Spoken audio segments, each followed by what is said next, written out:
Hello, good afternoon everybody and welcome to my channel Roy's English Corner। आज के इस video में मैं क्लास 10th के लिए एक वीडियो लेकर आया हूँ और जिसका नाम है the ball poem. It is written by John Merryman. First flight का ये पोएम नंबर 5 है। आज हम लोग इसके बारे में समझेंगे। छोटा सा पोएम है पर कैसा है, किस थीम के बारे में हम लोग ये देखते हैं। सबसे पहले हम लोग अबाउट द पोएट देखते हैं, ठीक है। जॉन बेरीमैन, अक्टूबर 1914 टू जनवरी 1972, मतलब जॉन बेरीमैन का जो लाइफ स्पैन था वो 1914 से लेकर जनवरी 1972 तक था। जन्म अक्टूबर 1914 में था, जनवरी 1972 में उनका डेथ हुआ था। He was an American poet and scholar. वो एक अमेरिकन पोएट थे और विद्वान थे, अमेरिका से थे। स्पाउस मीन्स उनके वाइफ का नाम केट डॉन्यू था। उनका फेमस वर्क दी ड्रीम सॉन्ग्स, पहला 77 ड्रीम सॉन्ग्स 1969 में वो इसको पब्लिश किए थे। कंसिस्ट ऑफ 385 पोएम्स, मतलब ये जो पोएम था द 77 ड्रीम सॉन्ग्स 1969 में, इसमें कुल मिलाकर 385 पोएम्स उन्होंने लिखा था। और अवार्ड की बात करते हैं तो इनको पुलित्जर अवार्ड मिला था और नेशनल बुक अवार्ड मिला था। तो ये एक छोटा सा ब्रीफ जानकारी उनके बारे में। और अब हम लोग आते हैं इंट्रोडक्शन ऑफ द पोएम, ठीक है। Through this poem the poet John Merryman describe the harsh reality of life. इस पोएम का इंट्रोडक्शन में, इस पोएम के माध्यम से जॉन मैरीमैन जो है वो जीवन की जो कड़वी सच्चाई है, हार्श रियलिटी मतलब कड़वी सच्चाई, उसको लाइफ का जो है जिंदगी का, उसको सामने रखे। Everyone has to face such realities in life. हर किसी को, हर व्यक्ति को अपने जीवन में इस प्रकार की वास्तविकताओं का सामना करना पड़ता है। The main theme of the poem is to cherish every moment of life. जो मेन थीम है इस पोएम का, पोएट ये कहना चाहते हैं कि हम सभी को जीवन का हर एक पल को खुलकर जीना चाहिए, चेरिश, आनंद करना चाहिए। Loss, the poet experiences that it is really very difficult to bear the loss, but it is a must. Poet ये भी कहते हैं कि ये बड़ा ही मुश्किल काम है किसी के लिए भी कि जो जीवन में हमारा नुकसान होता है, जो लॉस होता है, उसको सहन करना ये किसी के लिए बड़ा मुश्किल होता है। लेकिन साथ ही साथ वो ये भी कहते हैं कि the loss but it is a must, लेकिन ये होना ही है और ये ज़रूरी है। जीवन है तो बहुत सारी चीज़ें हम खोएंगे और जीवन में आगे बढ़ने के लिए हमें उन खोए हुए चीज़ों को भूलना होगा, उसको एक्सेप्ट करना होगा। तो ये मस्ट भी है, ज़रूरी भी है। He also tells us how to stand up against such sorrows. वो हम लोगों के इस पोएम में ये भी बताने की कोशिश किए हैं कि ऐसी परिस्थिति में किस प्रकार से हम जीवन में खड़े हो सकते हैं और इन तमाम चीज़ों को सहन कर सकते हैं, भूल सकते हैं। Sorrows and miseries of life, और जीवन में जो आने वाले इसके कारण दुख और चिंता है उसको कैसे हम सहन कर सकते हैं, उसका मुकाबला फेस कैसे कर सकते हैं। Wasting precious time in life, wasting precious time in life of no use. वो कह रहे हैं कि जीवन में जो भी चंद हम लोगों को समय मिलता है वो बड़ा प्रीशियस है, बड़ा मूल्यवान है, और उसमें से वो समय हम व्यर्थ के कामों में बिताए नहीं, वेस्ट नहीं करें, बर्बाद ना करें। जीवन की जो अनमोल घड़ी है, अनमोल पल है, लाइफ में, वो हम अगर नुकसान करते हैं, उसको अगर वेस्टिंग करते हैं, बर्बाद करते हैं, चाहे किसी भी अनावश्यक काम में, तो ये हमारे लिए एकदम व्यर्थ है, बेकार है। We should learn to accept the changes in life. हम लोगों को जीवन में क्या करना होगा? We should accept, learn to accept. ये स्वीकार करने के लिए सीखना होगा कि जो जीवन में परिवर्तन आते हैं, उस परिवर्तन को हम स्वीकार करें। हर किसी के जीवन में चेंजेस आता है और चेंजेस आना जरूरी है। चेंज को हमें एक्सेप्ट करना चाहिए। ठीक है। Style of the poem. अब हम लोग स्टाइल में आते हैं। हर पोएम का, पोएट का एक लिखने का अपना अपना स्टाइल होता है। The poem is a perfect combination of tone, symbolism and imagery. ये जो कविता है, ये एक परफेक्ट कॉम्बिनेशन है। इसमें जो पोएम का टोन है और इसका जो सिम्बॉलिज्म है, जो संकेत है, भाषा और इमेजरी है। इमेजरी का मतलब जो एक छवि है। The tone is depressing in the beginning. जहाँ तक टोन की बात है, तो शुरू में हम जब पोएम स्टार्ट करते हैं, तो वहाँ जो इस पोएम का टोन है वो क्या है? The loss of A ball. एक बॉल, एक गेंद को हम खोते हैं और इसके कारण जो दुख होता है वो हमको दिखाया गया है। And ends with an optimistic and encouraging tone. लेकिन जब पोएम समाप्त होता है तो हम देखते हैं कि ये पोएम कैसे समाप्त होता है। तो एक ऑप्टिमिस्टिक नोट, ऑप्टिमिस्टिक मतलब आशावादी, एक आशावादी नोट के साथ और एनकरेजिंग टोन के साथ, एक एनकरेजमेंट, एक उत्साह के साथ ये पोएम समाप्त होता है। तो शुरू हुआ दुख से, होपलेसनेस से, लेकिन अंत होता है एनकरेजिंग टोन और ऑप्टिमिस्टिक टोन से। मतलब इस पोएम का टोन जो है वो शुरू में और आखिर में बदल रहा है। ठीक है। Life should be accepted and lived as it is. ये हम लोगों का कहना है कि हमारा जीवन जैसा भी है, जिस प्रकार का भी है, we should accept it as it is. जैसा है वैसा ही हमें स्वीकार करना चाहिए, वैसा ही हमें मान लेना चाहिए। ठीक है। We must move on with the change of time. और एक बहुत बड़ी बात यहाँ पर पोएट कह रहे हैं कि समय के साथ साथ, ठीक है, हमें चलना चाहिए। समय के साथ साथ जो परिवर्तन आता है, जो चेंजेस आता है, उसको भी हमें स्वीकार करना चाहिए। तभी हम जीवन में टिक पाएंगे। समय के साथ साथ अपने आप में जो एक बदलाव है उसको लाना चाहिए। The poem is written in blank verse, free verse.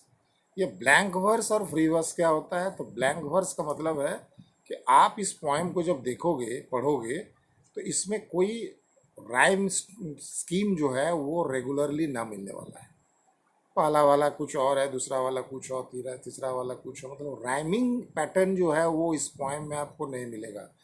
जब कोई पोएम को जिसमें राइमिंग स्कीम ना हो, तब हम उसको कहते हैं फ्री वर्स में लिखा गया है या ब्लैंक वर्स में पोएम लिखा गया है, जब उसका कोई राइमिंग स्कीम नहीं होता है। ठीक है। स्टैंजा वाइज एक्सप्लेनेशन में हम लोग आते हैं। ठीक है। तो सबसे पहले हम लोग लेफ्ट साइड में स्टैंजा को देखेंगे। स्टैंजा के नीचे में इसके जो ये है वर्ड नोट्स है, उसको हम लोग देखेंगे। और उसके बाद राइट साइड में हम लोग उस स्टैंजा का एक्सप्लेनेशन देखेंगे। ठीक है।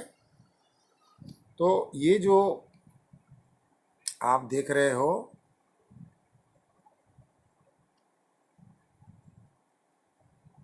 स्टैंजा 1 हम पढ़ते हैं। First 3 lines, merrily bouncing. Merrily bouncing, आप देखो, down the street and then merrily over there it is the water, it is in the water. तो ये जो आप देख रहे हो, ठीक है,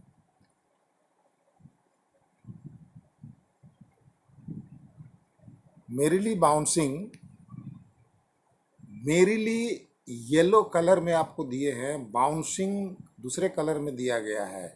ये जो अलग अलग कलर में हम दिए हैं, ये इसलिए दिए हैं ताकि इसका वर्ड नोट्स डिफ़िकल्ट वर्ड्स में आपको पहचान में आ सके कि मेरिली का मीनिंग क्या होता है, बाउंसिंग का मीनिंग क्या होता है, वगैरह वगैरह। ठीक है, तो merrily bouncing down the street and then merrily over there it is in the water। अब इसमें आप merrily का वर्ड का मतलब देखो, merrily मतलब हैप्पीली, खुशी खुशी। ठीक है, merrily मतलब खुशी खुशी। और दूसरा है बाउंसिंग। बाउंसिंग का मतलब होता है jumping up and down, jump करना, अप एंड डाउन, ऊपर नीचे इस प्रकार से। गेंद को जब हम लोग रखते हैं तो गेंद किस प्रकार से ऊपर नीचे अप डाउन होता है, उसको हम बाउंसिंग कहते हैं, नाचना।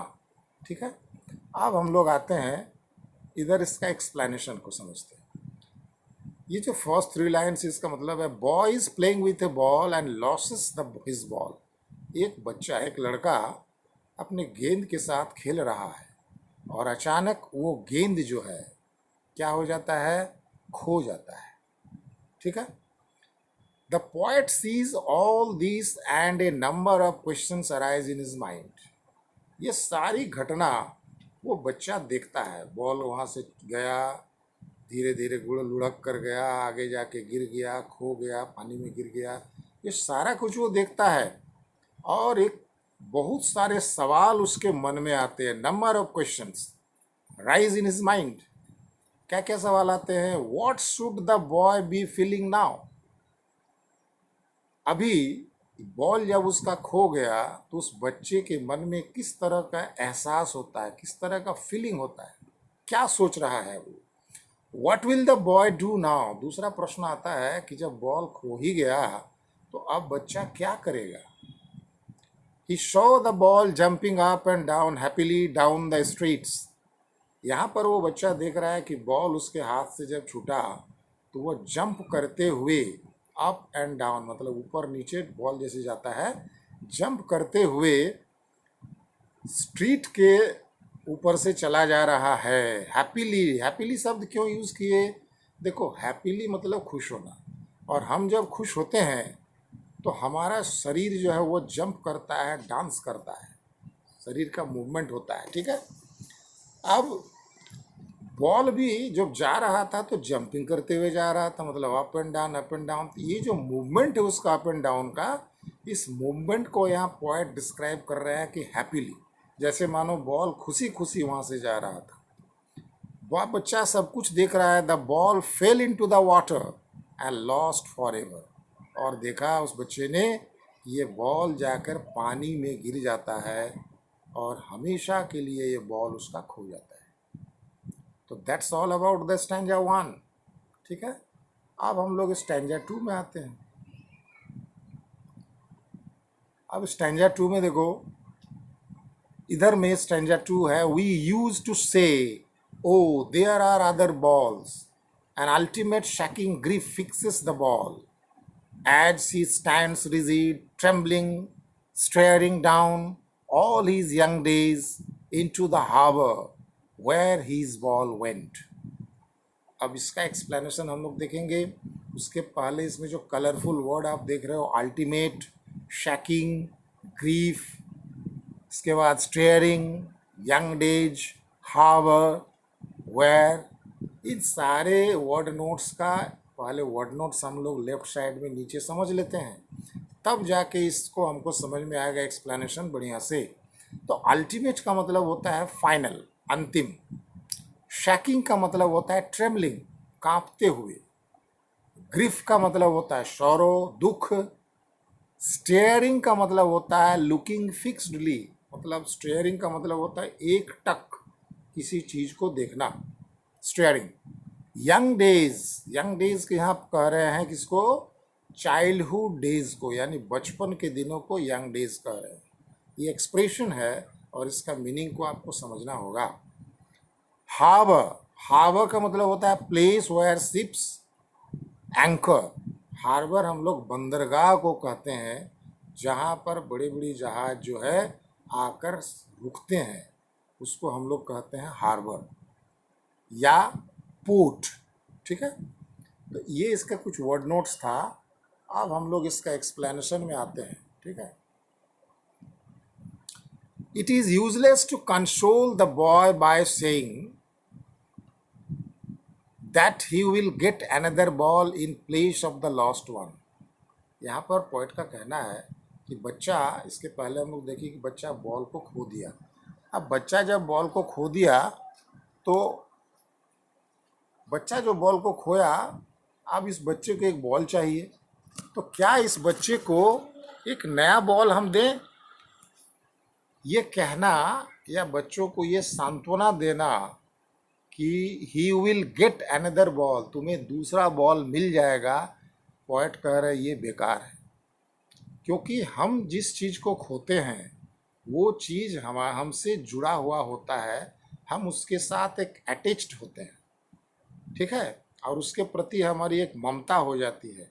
उस पुरानी चीज़ को हम खो जाते हैं, भले ही उसके जगह में नई चीज़ें आ जाती हो, लेकिन पुराने चीज़ों का जो एक ममत्व है वो इस नए वाला में से नहीं मिलने वाला है। इसलिए उनको ये कहना कि तुम्हें दूसरा बॉल ले देंगे, इससे बच्चा शांत हो जाएगा, उसको सांत्वना दे देंगे, ये यूजलेस है। The poet says no so because the boy is feeling very sad. Poet ऐसा नहीं कहना चाहते हैं क्योंकि because the boy is feeling very sad, क्योंकि बच्चा जो है बॉल के खोने के कारण बहुत ही दुखी है, बहुत दुखी है,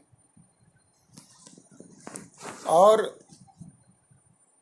he is completely surrounded by sorrow, और पूरी तरह से दुख से भरा हुआ। छोटा बच्चा है, छोटा बच्चा का प्यारा चीज बॉल था, हमेशा उससे खेलता था, अगर वो उसका खो जाता है तो कितना दुखी होगा आप समझ सकते हो। तो he feels that the loss of the ball in the water reminds him of his childhood. वो सोच रहा है कि ये जो बॉल हम खो दिए हैं, पानी में चला गया बॉल हमारा हमेशा के लिए, ये हमें अपने बचपन के दिनों को याद दिलाता है, चाइल्डहुड डेज को। क्यों? क्योंकि वो छोटा सा बच्चा जब बचपन में और छोटा था तो वो उसी जगह पर खेला करता था। He stands there shaking and staring at the place, thinking that he has lost his childhood days also.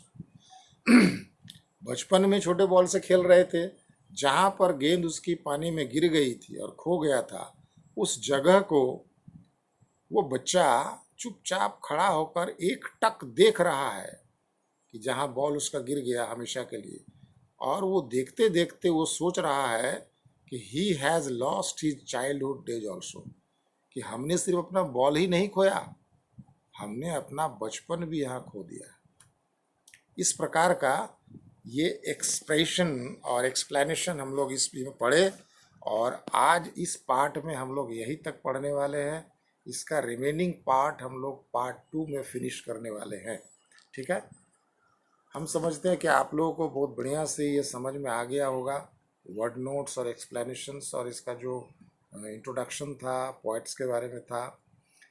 आप हमारे सबसे पहले तो हमारे चैनल को आप सब्सक्राइब कर दीजिए, और सब्सक्राइब करने के बाद अगर ये वीडियो आपको पसंद आए तो आप उसको लाइक कर दीजिए, लाइक बटन दबाकर, और सामने में सब्सक्राइब जब आप कीजिएगा तो उसके बगल में जो बेल का आइकॉन है उसको नोटिफिकेशन अगर दबा देते हैं तो इससे होगा ये कि हम जो भी नया वीडियोस बनाएंगे वो उसका नोटिफिकेशन सबसे पहले आप तक पहुंच जाएगा, आप उसको देख सकते हैं।